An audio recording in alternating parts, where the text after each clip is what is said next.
आमच्या हक्काचं लेखन व माय मग कुणी नाही केलं भलं व माय अग दिल्लीचं दालन फुलं व माय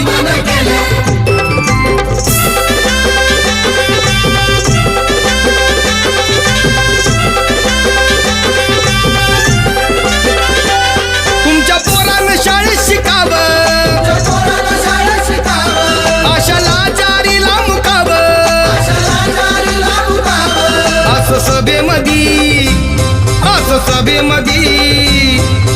सभेमधी भाषण व माय